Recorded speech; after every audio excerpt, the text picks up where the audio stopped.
of July this year. It is also worth mentioning that this year, the National Planetarium is celebrating its 25th anniversary of its establishment, in which many activities have been arranged. If there is only one thing that I hope that you can come out of this, that the students here can bring back from this talk, is after listening to Dr. Bolden, who have been to the space 4 times. He has been to the space 4 times, not in the movie, but in the real life. Is after you listen to his talk, that you do not go back, every one of you aspire to be an astronaut. So we don't have space for so many of you to be an astronaut. But I really hope that you will go back knowing that human being, that we can achieve the impossible. Just 50 years ago, that nobody believed that man can land on moon. Just last year or 2 years ago, nobody believed that Malaysia can undergo a peaceful power transition in the government. And nobody can believe in the impossible. And yet, impossible can happen when we work hard for it. Many of you here, I was told that you are all science stream students. Many a time you ask yourself, why in the world do I study all this law of science, physics, especially the chemistry, thermodynamics? They are so hard. It is so difficult. But I want to tell you this, that if you think that when you have a dream, that you can only talk about it and you can achieve your dream by talking about your dream, then we are too naive. You know, whenever we have a dream, especially when the country have an aspiration to be a developed country, not only about landing on the moon, but really about achieving the impossible or achieving economic progress, what we need is a lot of hard work in science and technology. That is why I hope that with this initiative, this is part of an initiative of MassTech. We are Ministry of Energy, Science, Technology, Environment and Climate Change. We have a lot of work, but part of the work is that we hope that the students of Malaysia will know the importance and gain interest in science and tech. Because only with science and technology that a country can prosper and develop. Only with science and technology we will be able to achieve the impossible that no one can imagine today. So I hope that when you are studying very hard in your boarding school, in your asrama, and where your friends are sleeping and you are still on your working desk, and when your friends are playing on the field and yet you're still on your working desk, work hard. Believe that if you put your hard work in science and technology, you are not only doing yourself a service, you are doing the nation a service. Our country is in a very hungry state of wanting to have more talents in science and tech. I hope Dr. Bolden will inspire you, and his stories and his exploration, the space exploration, will inspire you that to excel in science and technology.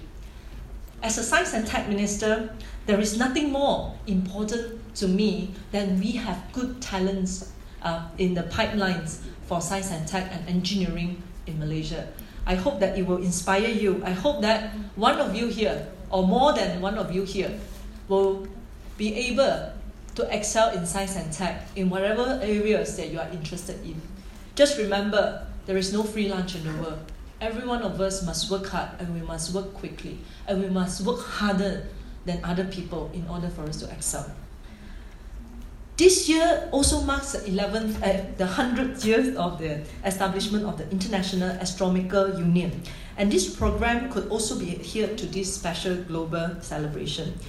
In conjunction with the 3 anniversaries this year, I would like to announce today that the National Planetarium, in collaboration with Apal di Langit and NGO, will organize a competition to name an exoplanet together with its hosting star.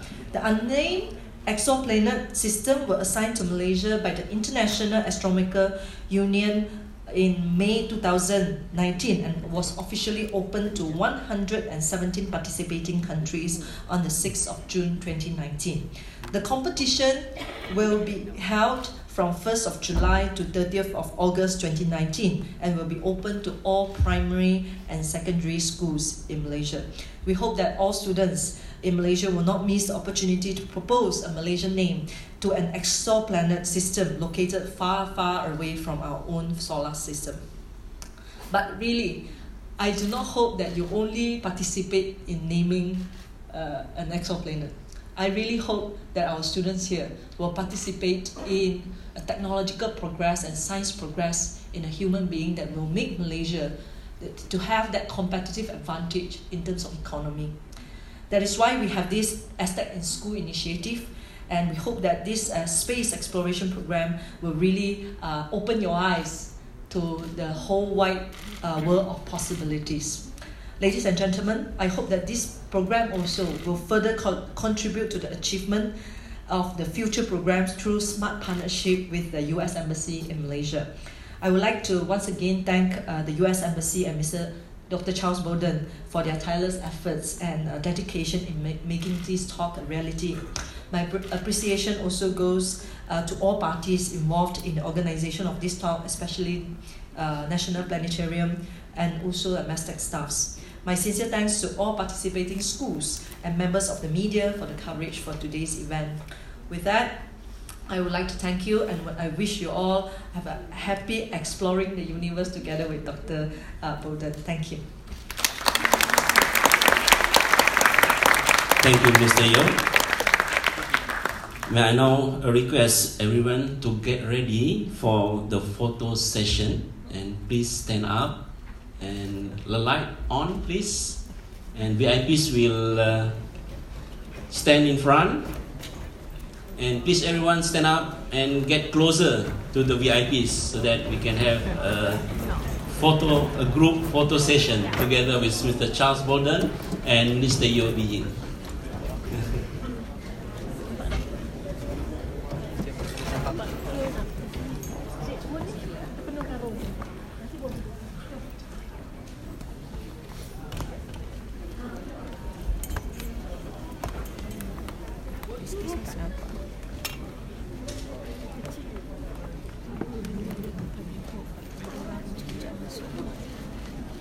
Please come close, come close.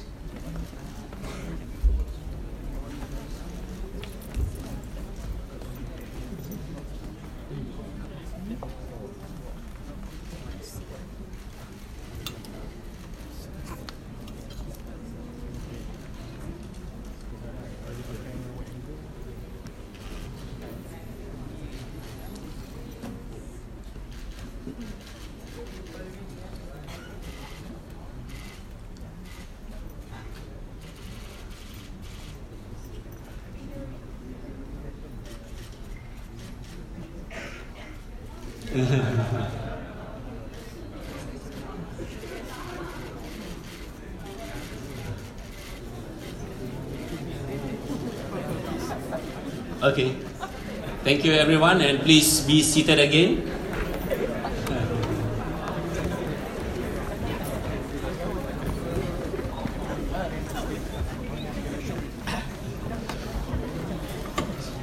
Just to announce to everyone that unfortunately Her Excellency Minister Yeo Bee Yin cannot join the talk today, that she has another meeting. So Minister Yeo Bee Yin is leaving the Space Theatre now to her office because of other meetings that has been arranged for her.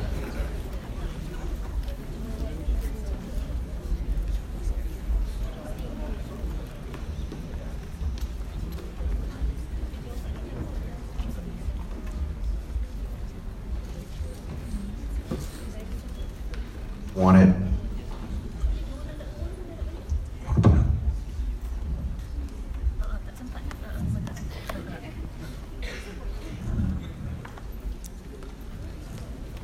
Ladies and gentlemen, while waiting the other VIPs to come back to the Space Theatre, we are now getting ready for the talk by Mr. Charles Bolden, the former administrator of NASA and After his talk, there will be a question and answer session. Please ask whatever you want to know from someone who led NASA, pernah menjadi ketua pengarah NASA, boleh tanya pengalaman dia. Dan and Mr. Charles Bolden is also an astronaut. So any experience being an astronaut, we can ask Mr. Charles Bolden, and also anything that he want to present here in this space theater. I think we wait for a while, and we will start the talk soon. Soon, not sure. Thank you, Mr. Charles Bolden. Orangnya sangat baik hati, jangan takut. Dia akan mendengar sebarang soalan. And please ask in English. Do you know Malay? No. No, they can ask in Malay, and I'm certain someone down here will. We'll translate. Okay, now I pass the floor to Mr. Charles Bolden. Please give a big applause to Mr. Charles.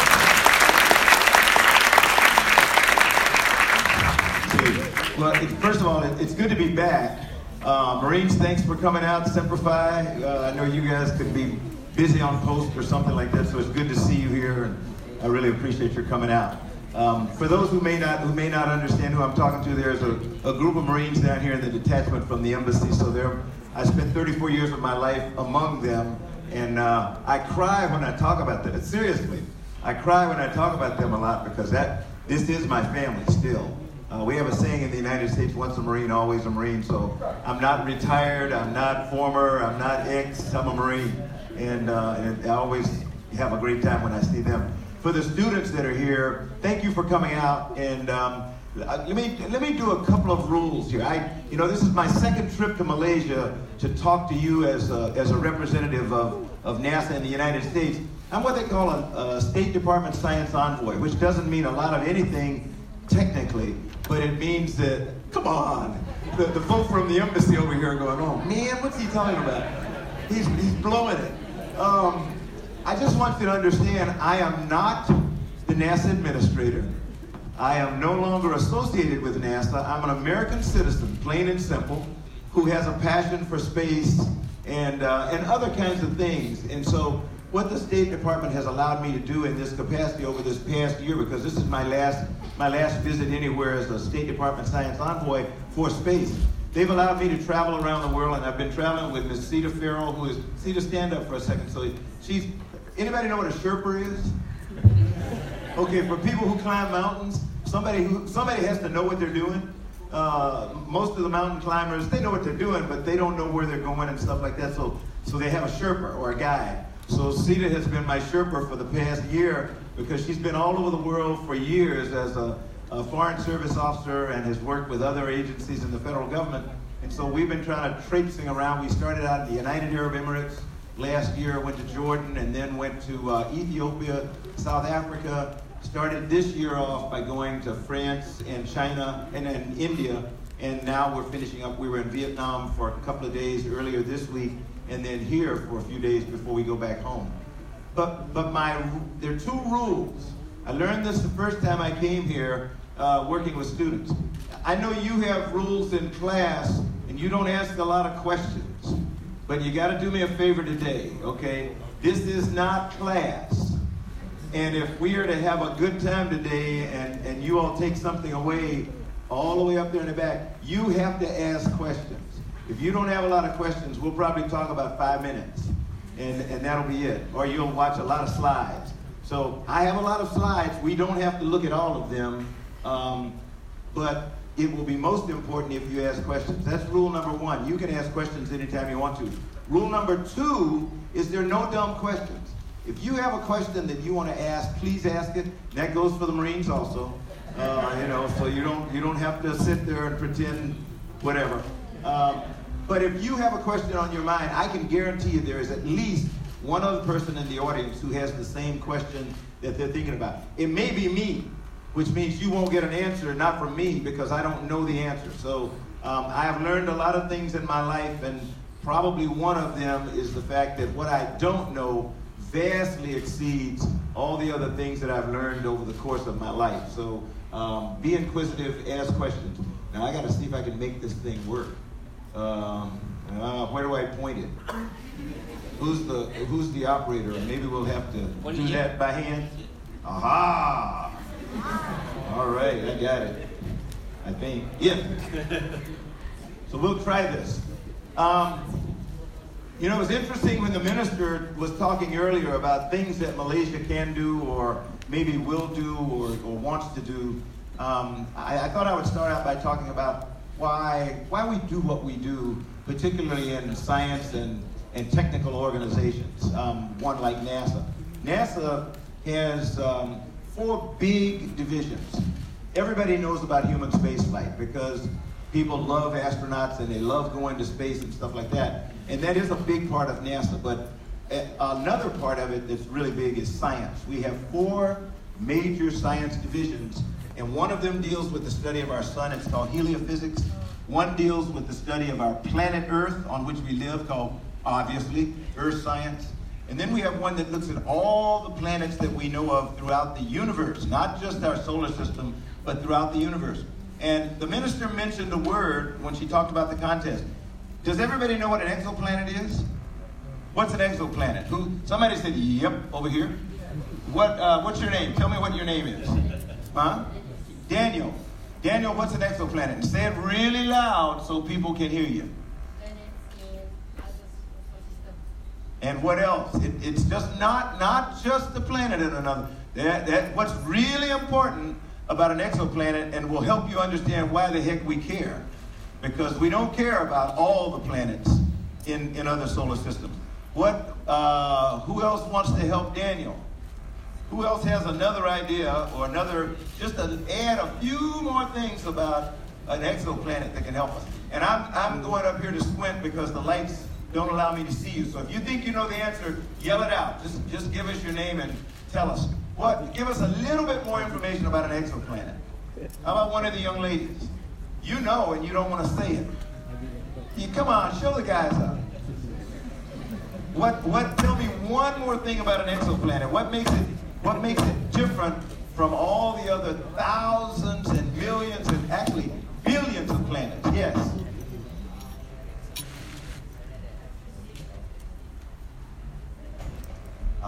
Like Earth. Exactly. What's your name? Ayman. Did I get it close? Close? You say close? Okay. So and I'm not going to repeat it because I'll mess it up. What he said, you see all these stars up here? And everywhere you see, like this looks like a cloud in the middle. That's not a cloud. That's billions and billions of stars and other kinds of gases and all that. And that's sort of how we all got started. We believe, most scientists believe, that at some point, billions of years ago, some people call it the Big Bang. Something happened and all this stuff started. So I talked about planetary scientists, I talked about heliophysicists, I talked about earth scientists who study our own planet, and then the 4th group is called astrophysicists. They're kind of the magic guys. The astrophysicists look at the universe, and they ask these 3 questions. Are we alone? If you haven't wondered, you're slow. You're behind everybody else. Everybody's wondering, are we alone in the universe? The other thing they're wondering is, are there habitable planets outside of Earth? You know, is there some other planet or group of planets in the universe that are habitable? Those are what we consider exoplanets. And believe it or not, we have now identified in excess of 2,000 planets orbiting other suns in the universe. So that's not in our own solar system. That's in other galaxies. More than 2,000 planets that we classify as Earth-like planets. It doesn't mean that we think they have life on them or anything, but it means they're in the right place in relation to their sun. So it's not too hot, not too cold, but just right, like Goldilocks, if you remember that. And so they're in the Goldilocks zone that says, if life is on those planets, it can thrive, it can live. So that's what we're really interested in, trying to find out whether there are other habitable planets in the universe. And then the final thing is there life? So I wonder about that every single day. My job as the NASA administrator was to help us try to figure out ways that we could answer that question. We have now either orbited or visited or passed by every single planet in our solar system, and we have actually visited virtually by looking at them many billions of planets in other worlds, in other places. So with things like the Hubble Space Telescope, we've got something called the James Webb Space Telescope. I'll show you a picture of it coming up, but that's what we're using to try to answer some of those questions. So really curious as we are. Oh, we're gonna try another one? Oh, pointer, God, yeah. Okay, I got it. Okay, I don't wanna blind them over this. Let's see if I can make this go. There we go. Up. No, we didn't go. Okay. What's that? Earth. Anybody know what part of Earth? We talk about broad descriptions of places, like this would be the, Southeast Asia or something like that. What's that? Anybody know? Not the Marines. Yeah, it's the Middle East, and the Persian Gulf is in there. That's actually the Red Sea, the Gulf of Aqaba, all that kind of stuff. So you're close. But it's northeastern Egypt, it's southwestern Saudi Arabia. You can't see it, but Jordan is in there, down around here, off of the Gulf of Aqaba. Israel up here, the Sinai Peninsula, northeastern Egypt. A couple of things for you to think about. Anybody see any borders or boundaries in there? No. That's one of the first things that comes to your mind when you travel to space. My very first space mission, about 15 minutes into flight, not days into it, about 15 minutes into flight, because I was laying on my back for a couple hours waiting to go. It actually took us 5 attempts to go. We had all kinds of bad things happen. We finally got off on the 5th attempt. But you lift off and you go from 0 to about 23,000 kilometers an hour in a matter of 8.5 minutes. So you're going around the Earth once every 90 minutes, once every hour and a half. So it's 45 minutes of daylight, 45 minutes of darkness. 45 minutes of daylight, 16 times every normal Earth day. You see the sun rise and set. And it's actually absolutely magical. But about 15 minutes into the flight, I looked out the window and I saw this big island coming up. At least that's what I thought it was. It was not an island. It was the continent of Africa. And being a person of African descent, I had really prepared for this flight, and I had done a lot of study for about a year of African geography, because I knew that I was a descendant of slaves, and I wanted to be able to kind of identify potentially some of the countries from which the young slave girl who had been sold at auction when she was 16 in Charleston, South Carolina had come. And so I knew where Ghana was, I knew where, Sierra Leone, Nigeria, Liberia, everywhere. And I looked out the window and voila, I couldn't tell anything.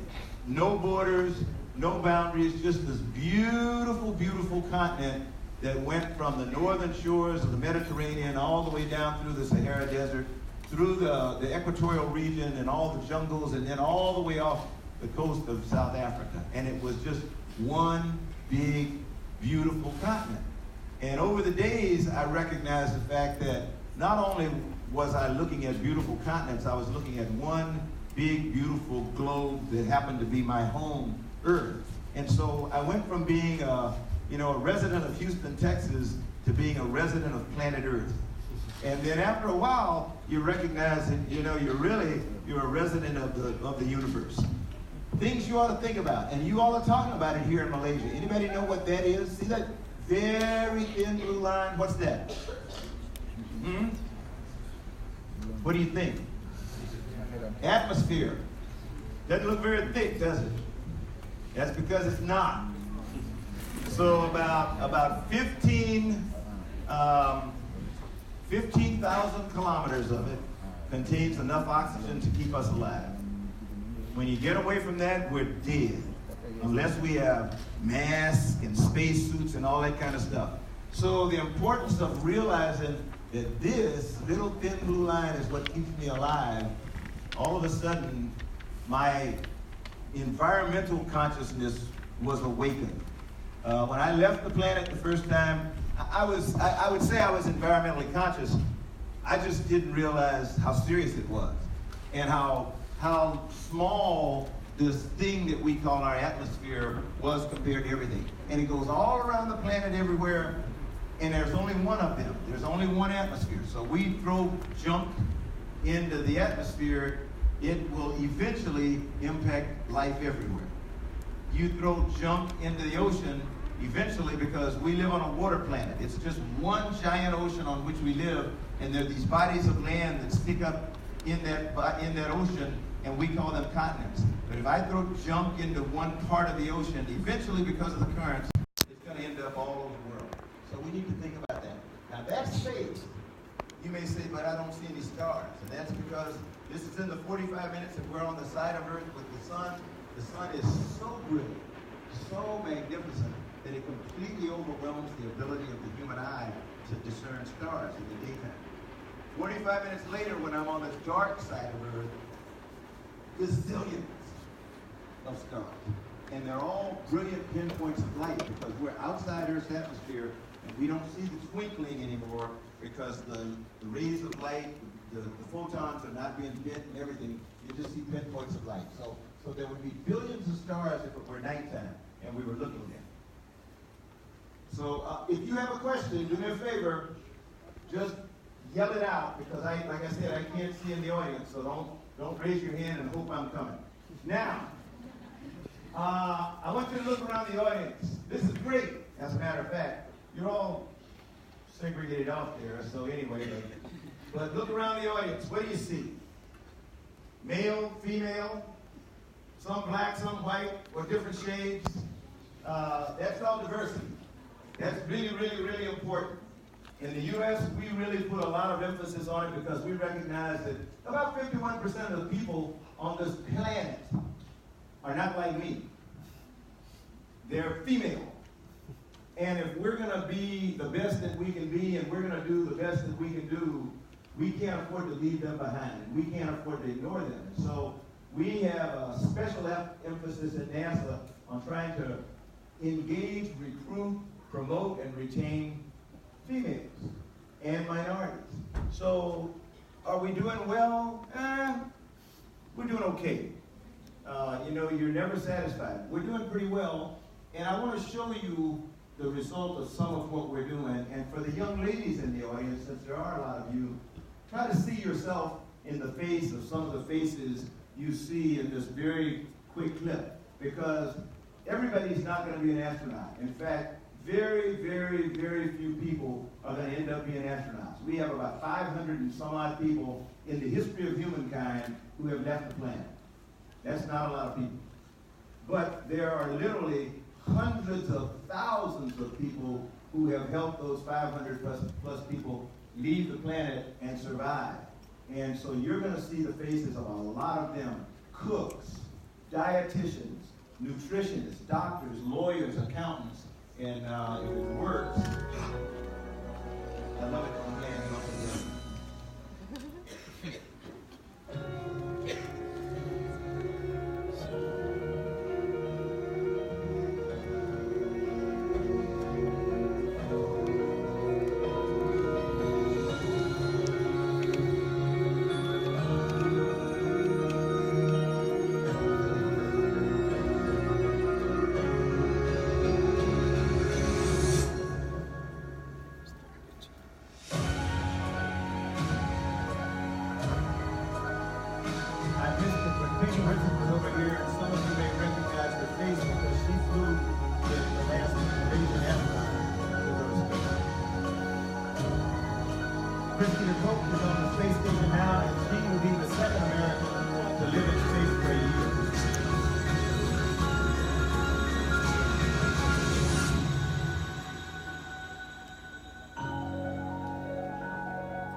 So like I said, for the young ladies, picture yourself being in one of those places because you can.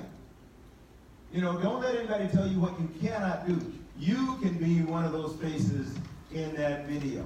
And it might be a video that's done by the Malaysian Space Agency, or it may be a video that's done years from now by the Federation, as we get more and more nations that come together and collaborate in space exploration. In the case of the United States and NASA, remember I told you we're trying to understand our planet. We're trying to understand better about how Earth became the way it is, and what can we do to keep it the kind of place that allows us to survive and thrive. And so we have a mission now called OSIRIS-REx. It's an asteroid sample mission. It launched in 2016, and right now OSIRIS-REx, which is this satellite down here in the bottom, is orbiting a pretty big asteroid called Bennu. And it's looking for a place to land. So sometime next year, OSIRIS-REx is going to go down near the surface of Bennu, send out a big boom, a probe, an arm that's going to pound the surface and kick up dust and dirt, and we'll come back with a canister full of soil from Bennu. And it'll be returned to Earth, and in 2023, it'll drop that canister in the desert of Utah back in the United States. And for the first time, we'll actually be able to look at and analyze a sample of soil that's taken from another body other than our moon or Earth. Our friends in Japan, in JAXA, are doing a similar thing with one of their missions called Hayabusa 2, and they're trying to do sample selection and sample return just as we are, to understand a little bit better. How many of you have ever heard of Elon Musk and SpaceX? Yeah, I can see the hands go up. Anybody? What does Elon say about, where does he want to go? Where does he want to take humanity? Mars. And he wants to go live there and die there. I don't recommend that. Okay? I think you want to go live for short periods of time. You do not want to die on Mars. And if you go work with NASA or work with us, all we plan is round trip trips. Okay? We don't have any one-ways.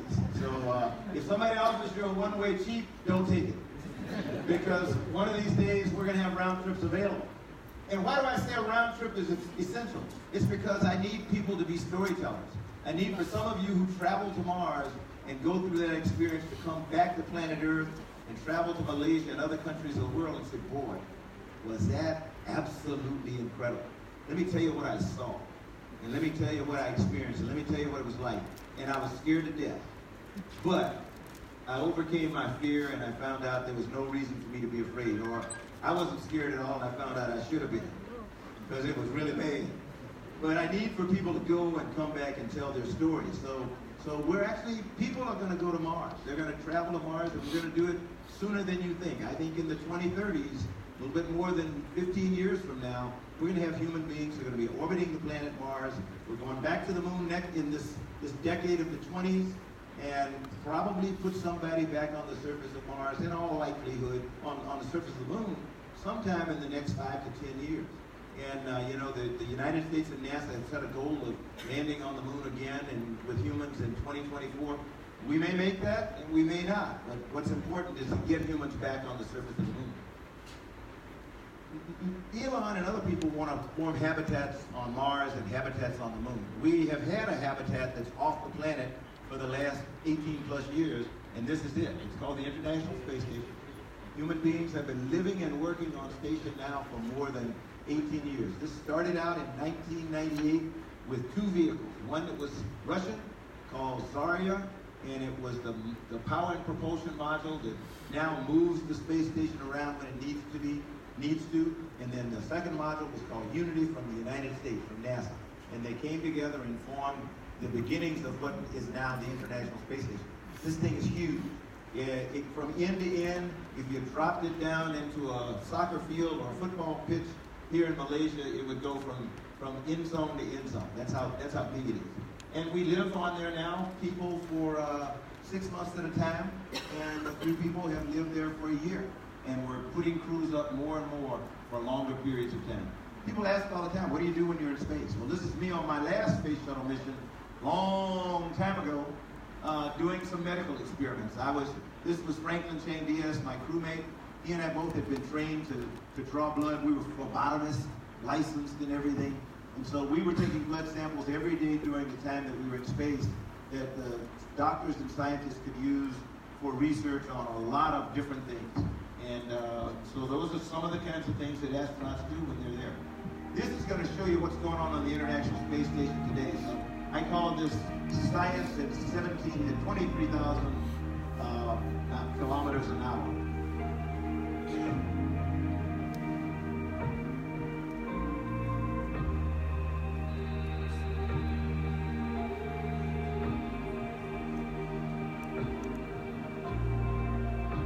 That was Scott Kelly, who was the first American to spend a year in space.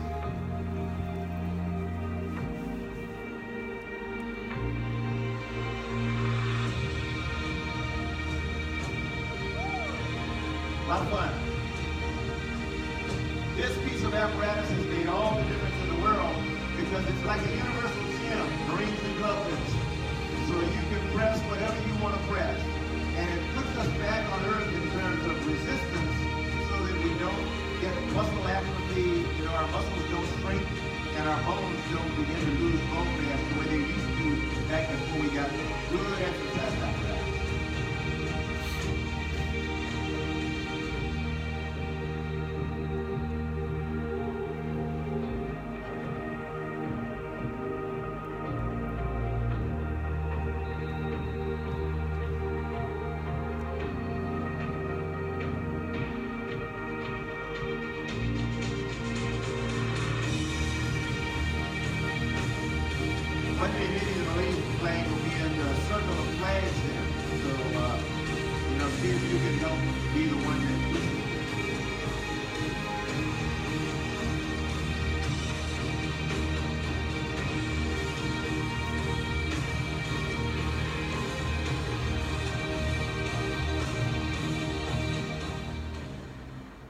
Now, back in 2003, we lost the Space Shuttle Columbia about 16, 17 minutes before it was supposed to land. It actually disintegrated. It came apart because we had some damage on its initial ascent that we just didn't detect, and we lost the vehicle because extreme heat got inside the wing, and it actually started melting components on the shuttle, and it came apart, and so we lost the shuttle and the crew.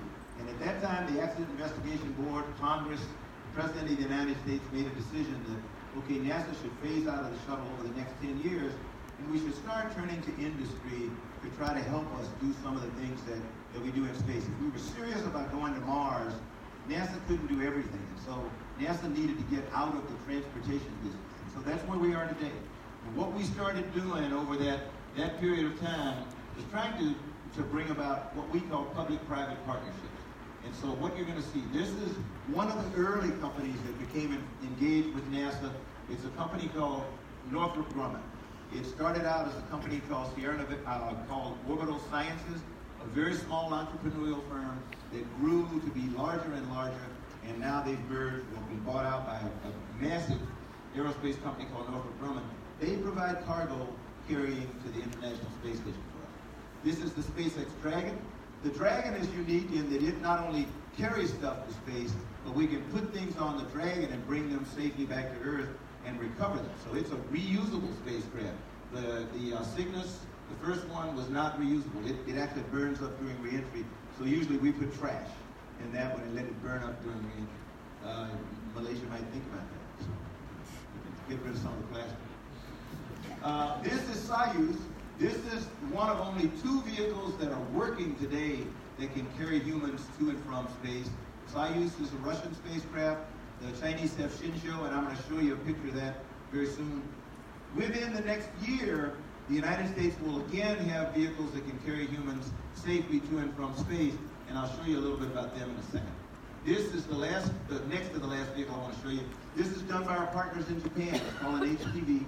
The Europeans have a one that's very similar to this. It's called ATV. So these are, all except the Soyuz, are all cargo modules that today carry cargo to and from space, whether it's experiments or parts or whatever. This is Sierra Nevada's Dream Chaser. Hasn't flown in space yet. We have a contract to have it carry cargo and supplies to the International Space Station beginning next year. What I love about the Dream Chaser is it's a winged vehicle, so we can launch it on almost any launch vehicle. And the big thing is when it comes back to Earth, it turns into a glider, just like the space shuttle was, So we can glide it safely to a runway. When we have a human variant, it'll carry about 7 people.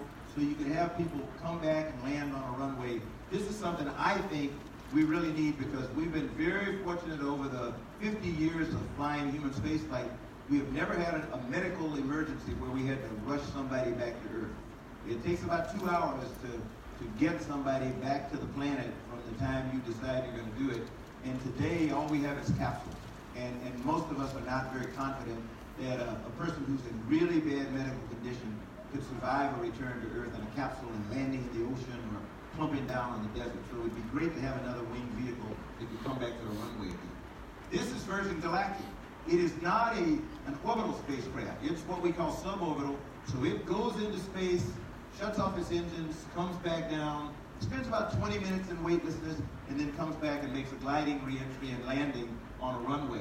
And they've flown 3 flights in the last 12 months carrying, I call them normal human beings, non-NASA astronauts. So these are Virgin Galactic astronauts along with private citizens. So this summer, they're scheduled to fly their first group of tourists to space, and we're really excited about the prospect of that. These are 2 of the commercial vehicles I talked about. On the left, this is the SpaceX Crew Dragon, and that's the Boeing CST-100 Starliner. The SpaceX Crew Dragon has already made 1 uncrewed flight to the International Space Station, stayed for about a week. Everything worked really well with it. It made a safe re-entry and recovery, and now it's in turnaround to carry its first crew to space, we hope by the end of this year. The SpaceX, the Boeing CST-100, we hope will fly its first test flight without a crew this summer, and then maybe fly its first crew flight sometime before the end of the year or early next year. This is actually a picture taken by one of the crew members on board the station as the Crew Dragon was approaching station. That gold in the middle, that's the hatch. So that's the door that when it approaches the station and docks, the crew on board the Crew Dragon opens that hatch.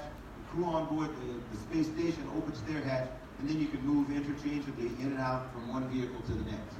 This is a picture of the Crew Dragon actually docked at the station during the week that it was there. You can see you can't see the interface, but it's right down here, and that's what we call the docking mechanism or the docking adapter. It's just a ring where part of the vehicle goes inside the ring, clamps come down and hold it and lock it down, and we pressurize it, and people can go back and forth. And then finally, this is a picture of the Crew Dragon approaching the station right here. But I wanted you to see, this is the Soyuz, the Russian crew vehicle. We had 2 parked on the station at the time. I think when this picture was taken, we had 4 or 5 different vehicles all parked at the space station at the same time. This is the Shenzhou. So this is the Chinese crew module right here with its deorbit module. This is what burns to slow it down and let it come back to Earth. This part, like most things, burns up during reentry and is destroyed. This has the cosmonauts in it, or the astronauts, or the taikonauts, since everybody calls them different. And this comes back to Earth and lands, usually on the desert.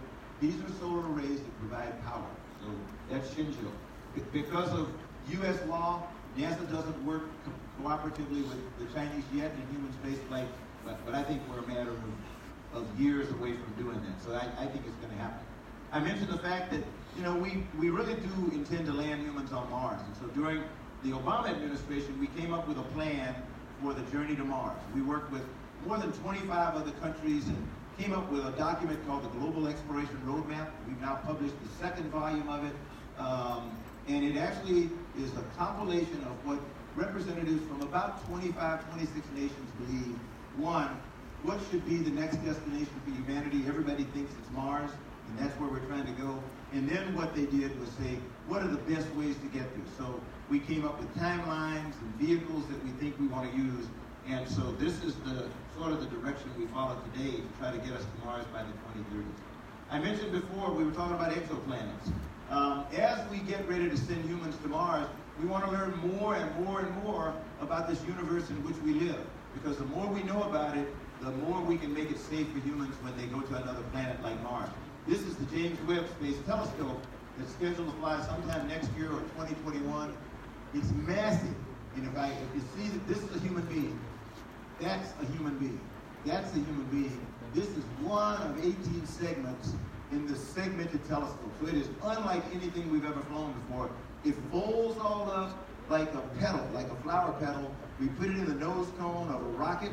It goes to space, and while it's making its journey to about 1.5 million kilometers away from Earth, everything unfolds. It's sort of like a tulip that the bud opens up, and by the time it gets to the place where it's going to be parked on orbit, it's all open like this.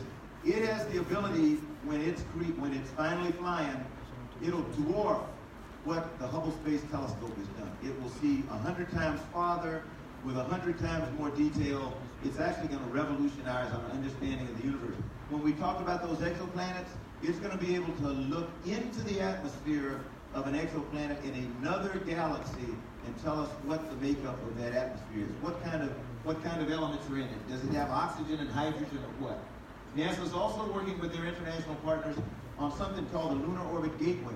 So this is going to be a vehicle that's much smaller than the International Space Station, but it's going to be like a depot where spacecraft will come from Earth, park here.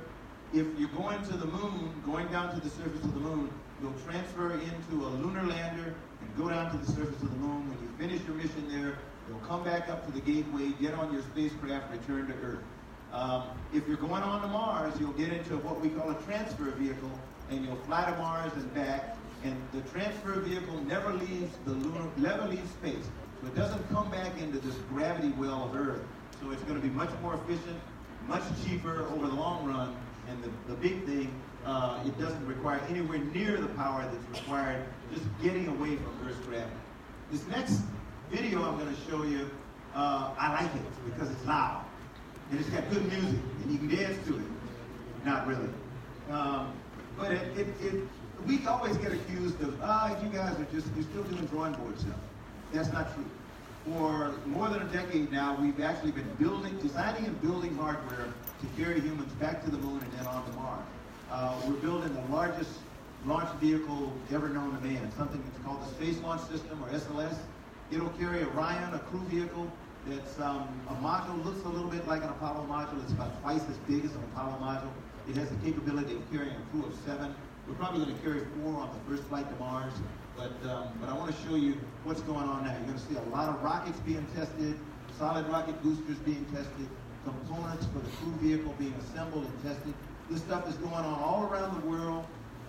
Most of it's in the United States, some in a place called Michoud outside of New Orleans, some in California, a lot at the Kennedy Space Center in Florida, so enjoy the music. Thank you.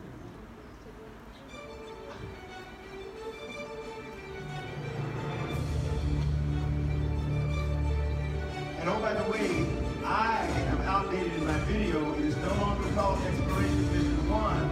NASA named it about a month ago, so it is now called Artemis. And for those of you who know Greek mythology, Artemis was what? Sister of Apollo?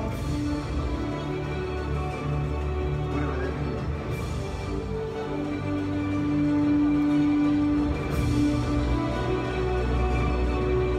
Now this is actually a former old Stellarium that's now been modified, upgraded to fly 4 of them on the space launch system.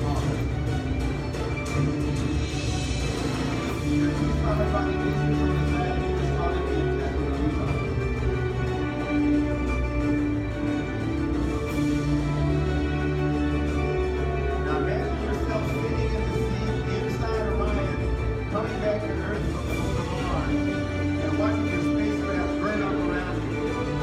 You're going to see an image here that's from a camera that was sitting in one of the magazines. It'll show you this is the thermal protection system actually burning off on purpose to protect the food inside the vehicle. There you go. That's the way it'll look to you coming back to Earth. And you'll know you're okay.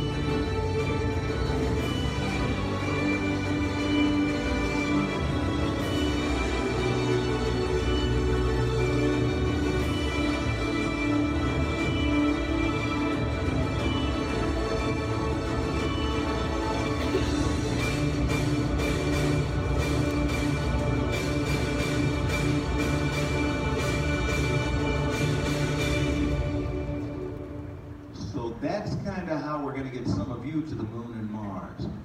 I mentioned before that NASA does a lot of different things. One of them we did not talk a lot about is aeronautics, and I don't want to leave that out because we work a lot with Malaysia and other countries around the region in the area of aeronautics, looking at air traffic management. How do we get airplanes safely to and from places? How do we get them through the crowded skies?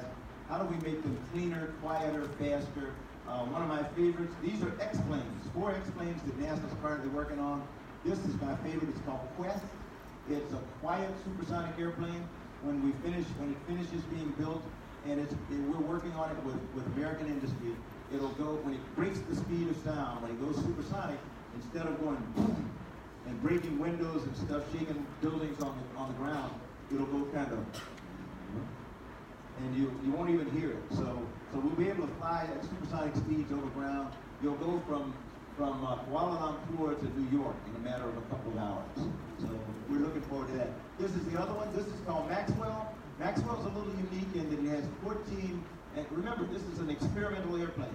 So it has 14 propellers on it, and all of them are powered by battery. So it's an all-electric airplane. So we're looking at those kinds of things. Next to the last thing I want to show you, and I want you to pay attention to this. Look at the date, 1880. That's the first time that we measured temperature on the planet. When we talk about global warming or climate change or stuff, no matter what you say, it is not a hoax, it is real. And so we believe that, or scientists much smarter than I, believe that the human body has a limit as to how much it can stand. And so this will show you over time how the temperature on our planet is changing. Yellow and red are not good, okay? And we're talking about a 2-degree temperature change over this long period of time. So red is 2 degrees hotter than it used to be, hotter than what we consider to be the standard. Scientists tell us that we get much more than 2 degrees. Human beings, humanity as we exist today, just cannot survive. And so this is our planet. This was back in 2015. Imagine what it must be like today. Last time I came to Malaysia, it was warm. This time it's warmer. Last time I went to Hanoi in Vietnam, it was hot. This time it was really hot. And it's not happening by accident. What we need to do, as the minister said, is we need to take a look at what's happening, and we need to determine, have we contributed in some way, and if we have, what do we do to undo it? And it can be done, but we just gotta put our minds together and our heads together and figure out what we do to get rid of it. You saw, this is Katherine Johnson, and I don't know, how many of you ever saw the movie Hidden Figures? Okay, if you haven't seen it, you need to go see it. Young ladies, you need to see Hidden Figures, not because it's a movie about women, it is. It's about an incredible trio of African-American women back in the early days of NASA who really battled to become engineers and scientists, and most of them became computer specialists, but they were the people who were responsible for doing the hand calculations that made it possible for us to go to the moon. We didn't always have computers, and your watch didn't always do what it does today. People used to literally manually calculate all the trajectory equations and everything else. And so Katherine Johnson was one of the early pioneers in doing that. I had an opportunity to meet her when President Obama awarded her the Presidential Medal of Freedom. I cry all the time. So I literally cried like a baby. She is absolutely phenomenal. She turned 100 last August, and she is as perky today as she was back then. And then finally, this is our planet. Anybody know what that thing is going around? That's the moon. How often does it go around? Once every what? Yeah, once every month, about every 28 days. It also rotates on its axis once every 28 days. So that's why we never see, you hear people talk, well, we never see the backside of the moon. We don't, because as it rotates, it's going around Earth, so all we see is the same side all the time. The Chinese recently landed on the backside of the moon. We have some missions that we want to land on the backside of the moon. And we want to be able to go back and find out whether there are places where there are large deposits of water, ice, or things like that we can use to make fuel. We call it in-situ resources. And so in-situ resource utilization is one of the things that we're really interested in. Here in Malaysia, you really have the talents and everything to help us with this. So with that, if we can turn the lights up, I think we've got a few minutes for some questions, and I'll see how many of you have have the courage to ask the question. All right. Go ahead and yell them out. Yeah, we are now in question and answer session. Please introduce yourselves before you ask question. And I think please light up the screen so that you can see And if I everyone. don't see your hand, go ahead and just yell your question, and I'll try to find you. All right, any question? Yes, yes. Yeah.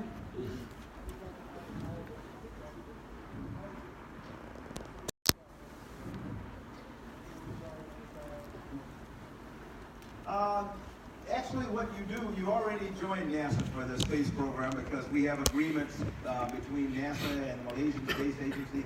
The big thing is to decide what it is that Malaysia needs to do, what benefits they want to get from participation in the space program. You've already had 2 cosmonauts fly. Like I mentioned, you had a cosmonaut who flew with astronaut Peggy Whitson several years ago. You need to determine what it is, whether it's pharmaceuticals research, materials processing, those kinds of things that will be advantageous to Malaysia. And then you get these young people to get trained and educated so that they can either go to space to do the experiments or they can design the experiments that somebody else goes to space. You want to go, right? No? Yes? Yes, see? So somebody up here, one of these young men or young ladies is going to design a biomedical research experiment. And what's your name? Seta? So Seta's going to take it as a Malaysian astronaut. All right? Thank you for stepping up. Somebody's got to do it for the country. All right? Questions up here? Next question. Come on, don't be Please, bashful. from students, you can ask whatever. Yeah. Anything about alien? No. No? I've never seen one. But, I believe there's life elsewhere in the universe. I don't like the term aliens. I use the term extraterrestrials. Question right there. Yes.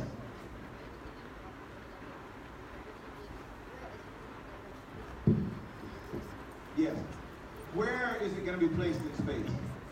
Now this is a smart young man. I'm going to tell you what he asked, and then I'm going to probably give him the wrong answer. He asked, where are we going to place the James Webb Space Telescope? And then, to show you how smart he is it going to be at L1, L2, L3, L4, L5? L's are Lagrange points, for those who may not know. And they're these places where gravity from the sun, the moon, Earth kind of meet up, and they cancel each other out. So they're actually, we talk about zero gravity, we don't see it very often. We experience microgravity due to the battle between gravity and centrifugal force. But there are Lagrange points out in around Earth, and most of them are Sun, Moon, Earth, Lagrange points. I think it's going to be at L2, but I will find out for you, okay? I'm surprised you didn't know that. Do you know? And you're just testing me? Okay? But I'm surprised. But that's why it's 1.5 million kilometers away, and we're flying it to a Lagrange point so that it can sit there and not wander around and not go around Earth. Hubble goes around Earth, and one of the problems with Hubble is that 16 times a day, it has a period of time when it's what we call occulted. So it can't look through Earth, so it has to kind of figure out by computer, okay, if I were looking now, what would I see? What would this heavenly body I'm looking at, what would it be like during this period of time that Earth is blocking my view? James Webb will not be blocked because it will be 1.5 million kilometers away. Thanks very much. Question here? Yes? Oh yeah. What we're doing, okay, some impetus to ask questions. If you ask the question, we're bribing you. I know that's against the law, but we're rewarding you for asking a question. There is reward waiting. If you ask question, then you'll be rewarded. One of 2 patches, and they were crew patches from my flight, my first flight into space, and my 3rd flight into space. The secret of crew patches is all but one have the name of the crew on it. That's the most important thing you want on your patch, so people know who you were. So the 2 that are being given to the students, each of them has my name on it among my crew members. And then it's something about the mission. So my first mission, we actually, although it was a space flight, a coming back to Earth, we actually did some aeronautics experiments where we were looking to see how soon re-entering Earth's atmosphere could you sense the atmosphere itself. So we had, we were able to measure airspeed and altitude long before people thought you could even sense enough air molecules to do that. My third flight was called Mission to Planet Earth, and we were actually doing an atmospheric studies mission. We had 10 experiments looking at Earth's middle atmosphere, and then 3 experiments looking at the sun. So if you get a chance to see the patch, you'll see it's the focus of it is Earth in the middle, and then a big swoosh of the orbiter going around Earth, and then the sun rising behind Earth to kind of symbolize what we were doing. So that's it. Which one did you get? You got STS. Did you get the first one of them? Oh, you got Atlas. That's the Earth science one. We only have time for a few more questions, so don't waste it. Please. Yes. Any other question? Right here. Give us your name and then your question. There's a microphone then, please. My name is Naranisha.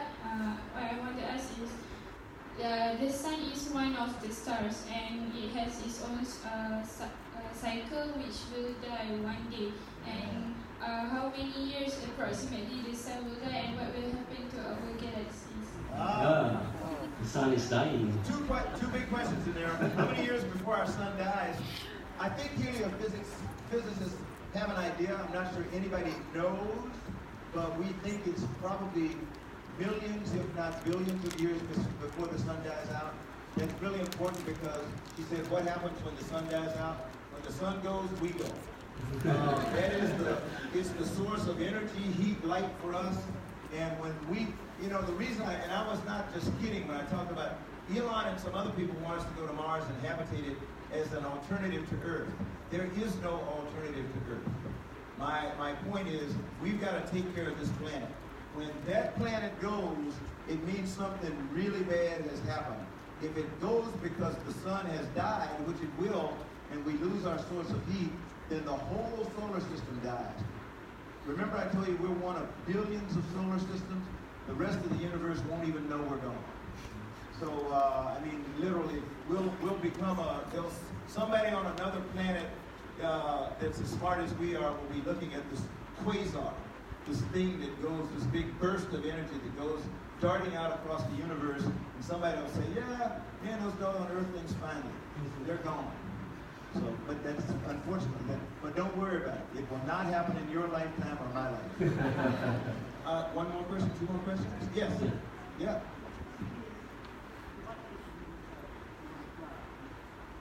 What did I fly or what did I decide? When? Oh, mine's sort of an interesting story. I never dreamed of flying, period. 2 things for the Marines. 2 things I was not going to do growing up. I graduated from high school, segregated high school in Columbia, South Carolina. So doing anything other than being a teacher or maybe a doctor or a lawyer was not in my, that was not in my realm of possibility back then. Never dreamed of being an astronaut. I knew what astronauts were. Did not want to fly an airplane because I thought it was inherently dangerous. I had the privilege of one of my classmates' father was a Tuskegee Airman who still flew, and he took us up in a light civil airplane. I hated it. I didn't feel good, so I said never fly. I was definitely not going to be a Marine because I thought you guys were crazy.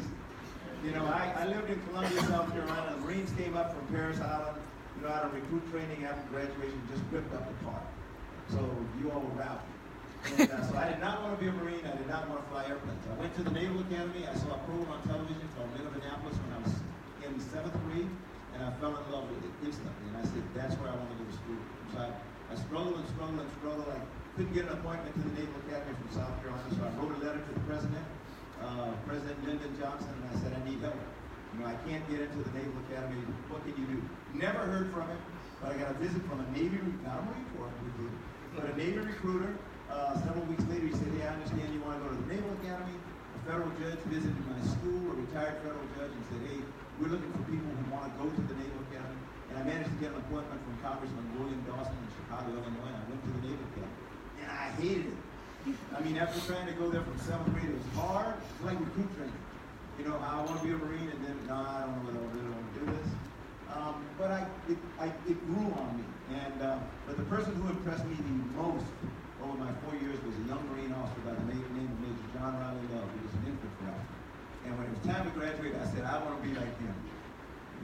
my family cried. My dad cried. That's why I got my crying for. My father was my high school football coach. He was tough, but he knew, he used to tell you all the time, it's okay to cry. Just get it over with, get it out, and then move on, you know. But I graduated and I decided I wanted to come in the Marine Corps. Found out I did not like any of you infantry. Ovaries, none. So you guys were smart too. I found out I did not like crawling around in the mud. My wife said, why don't we go to Pensacola? And as it turned out, she was right. We went to Pensacola. First time I got in an airplane, I fell in love with it. Eventually, I became a test pilot, and then I met the late, great Dr. Ron McNair, who, like me, was an African-American who had grown up in South Carolina, a little bitty town called Lake City. And he taught himself calculus and physics, went to MIT and earned a doctorate in laser physics and became one of the world's foremost laser physicists, fifth-degree black belt in karate and everything, and an American astronaut. And he was the one that embarrassed me actually into applying. He asked me if I was going to apply for the program after I met him, and I told him, not on your life. And he asked me why not. I said, they never picked me. And he said, that's the dumbest thing I ever heard. How do you know? So for the young people in here, you don't know. You have no idea what you can do unless you try. Don't let anybody tell you that you cannot do something. Don't let anybody tell you that because you're a woman, then there are things that women don't do. There are no things today that women don't do. You can do anything you want to do if you're willing to study really hard, to work hard, to not be afraid of failure. Failure is a part of life. I learned more when I failed than when everything works out. So study hard, work really hard, do not be afraid of failure, and just follow your dreams. You can do anything you want to do. So that's how I ended up going to space. You all have been great. Thanks so very much, and good luck to all of you. Thank you.